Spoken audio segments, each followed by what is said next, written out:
guys, welcome back to Beanie Talks here on Sunday morning or whenever you're watching this. It's great to be able to be here with you guys, and I'm super excited to get to be starting a brand new series today. You guys will find out what that series is in a little bit. I'll go ahead and explain that. But to get started today, I want you to take a minute and picture your most fun friend.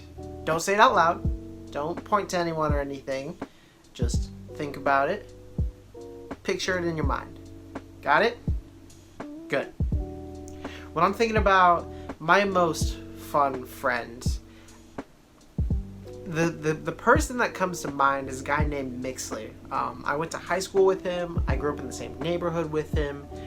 And this guy, he was just so bright and funny with everyone that he met. I didn't know a single person who didn't like the guy. And that's sometimes really hard to find. But he was just always so kind to everyone, and he was always just so open, and he never really took anything seriously in the sense that he wasn't over, reacting to anything, or he took anything super personally. He was just a fun-loving guy, and that was just fantastic to see because everyone around him would instantly become more positive and would start laughing more around the guy. And it was something that whenever I was around him, I wanted to be more like that. I wanted to be more kind and more friendly. And it was really interesting seeing how his influence influenced me.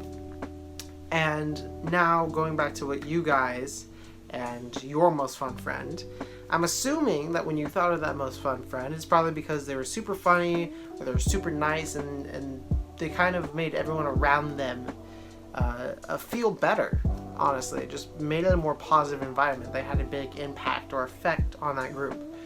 Or maybe you thought of the opposite.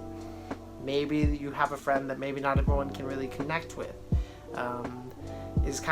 Everyone kind of feels on edge around that person. And sometimes, here's what I want you guys to know about whether it's a good effect or a bad effect from those people. Most of the time, the truth about those people that have a significant effect one way or another on other people, the truth is, they don't even recognize it. They don't even know that they have that power and that influence in them. It just comes naturally. And that's what makes this series so interesting and tricky, is we are going to be going into what is called the you effect. What that means is the effect that you yourself have on other people, whether you know it or not, and whether it's a good thing or a bad thing. It's really tricky because sometimes different people have different effects and they don't even recognize it. So we're taking a better look at what those effects do on other people and our views. For some of you, it might be really obvious. You may be in a position of leadership, whether at the church or the school, or you're kind of the one that calls the shots in the friend group. But for some of you, it might feel like, maybe I don't have any influence. I don't affect anyone. I don't change anyone's opinions. There's no me effect happening. And here is where we're going to dive into that and show you that that might not be the case. But either way, talking about influence, the main thing that we want to talk about is that whether or not there's a me effect or you effect in play, there is something that could happen based on what you do around your friends. Whether it's a good thing or not so good effect, here's the truth about nearly everyone who has an impact on people's lives. They don't really think about it. And that's what makes this series so interesting and so tricky is that people don't realize the effects and basically the influence that they have on others. And maybe for some of you, your influence is obvious. Maybe you're in a leadership position, either at school or at church, or you're just kind of the one in the friend group that kind of calls the shots and comes up with plans for hanging out or whatever.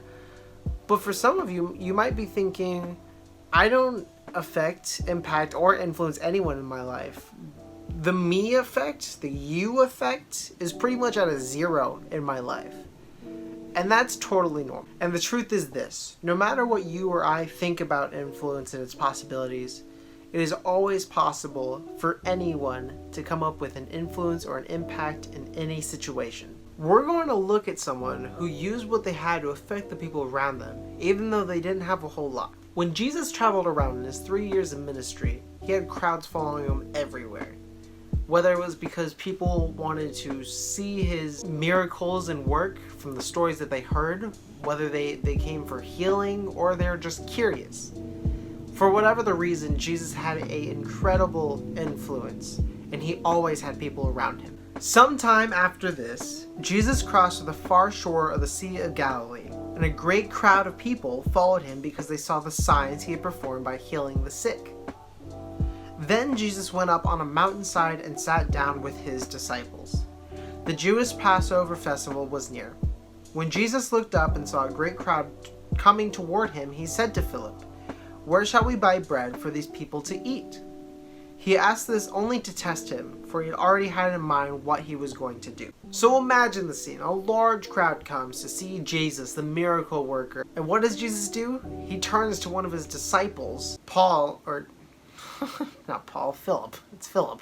He turns and asks one of his disciples, Philip, what he thinks they should do. Philip answered him, "It would take more than half a year's wages to buy enough bread for each one to have a bite." In other words, he's saying, "You've got to be kidding me. You're asking me how we're going to pay for all these people. There better be someone who has a fat stack of cash." Another of his disciples, Andrew, Simon Peter's brother, spoke up. "Here is a boy with 5 small barley loaves and 2 small fish, but how far will they go among so many?" And that is when Jesus got to work. Jesus said, "Have the people sit down." There was plenty of grass in that place, and they sat down. About 5,000 men were there. Jesus then took the loaves, gave thanks, and distributed to those who received as much as they wanted. He did the same with the fish. When they had all had enough to eat, he said to the disciples, "Gather the pieces that are left over. Let nothing be wasted." So they gathered them and filled 12 baskets with the pieces of the 5 barley loaves left over by those who had eaten. After the people saw the sign Jesus performed, they began to say, "Surely this is the prophet who has come into the world." Now, there are all kinds of questions that I have coming out of that, like, where did he get the baskets from? How did he turn so many loaves from just so little bread and fish? But that's not necessarily the questions we should be asking. Who had the most impact?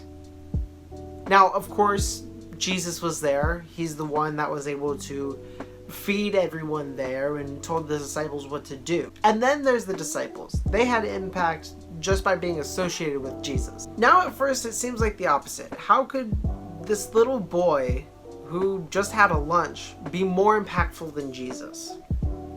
It's not necessarily what he had to offer, it's his willingness to offer everything he had.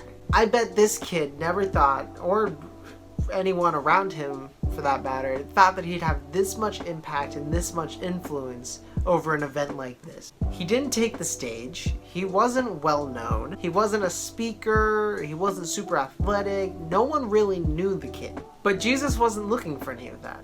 What he was looking for was someone who would bring everything they had. It doesn't matter how much they had, they were just willing to give what they could. When it comes to affecting the world around you, it doesn't really matter what you have, it's about your willingness to bring what you can. But before it's possible to affect the world around us, you have to understand that you can affect people. You have the power to do that. The way we see influence needs to change. It's time to realize that the influence and impact is really more about your willingness to do something with what you have, no matter how big or small what you have actually is. In other words, impact isn't about doing more or having more or saying more.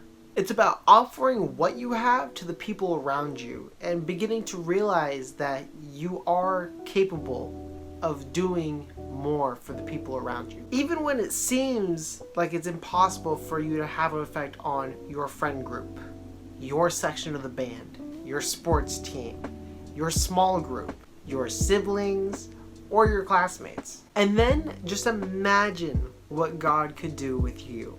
Even though you feel like you don't have an effect, if you were to just give God the steering wheel, and if you were to allow him work through you and be able to influence people around you through you, it wouldn't seem as impossible, would it? As you think about it, here are a few steps to consider. Number 1, identify the who. Who is in front of you that you can influence? Is it siblings, classmates, teammates, people like that? Number 2, identify the need. What do the people need around you? Is it encouragement? Is it time? Is it just a fun, positive environment? And number 3, identify what you can do and then go do it. Now, before we head out, I want you to think back to that one person, your most fun friend, or maybe someone completely different that has a positive impact in your life. I want you to think about exactly what they did. What was their actions that caused that impact in your life? In the same way that people have had an effect on you, you have the ability to do the same for other people around you. That's why we also have small groups, by the way, because the people that are around you have an effect on you, and you have an effect on the people that you are around. And the question to ask yourself isn't, do I have influence or can I affect these people? It should more be, what can I do and what can I influence in a positive way for this person in their life? Ultimately, God is the one who can change people and really affect them in your lives. What you can do is be open, be willing, and give what you have so that God can work through you. Thank you guys so much for tuning in for Beanie Talks. I'm super excited about our new series, and I cannot wait to see you guys this coming Wednesday, 6:30 p.m. We are meeting. If you didn't know, that is the thing we're doing. 6 feet distance. We're still keeping social distance, but we're super excited that we finally get to be meeting in person again. Again, back here next Sunday, we'll be having another Beanie Talk. But until we see you guys again, stay safe and go be the change. See you guys later.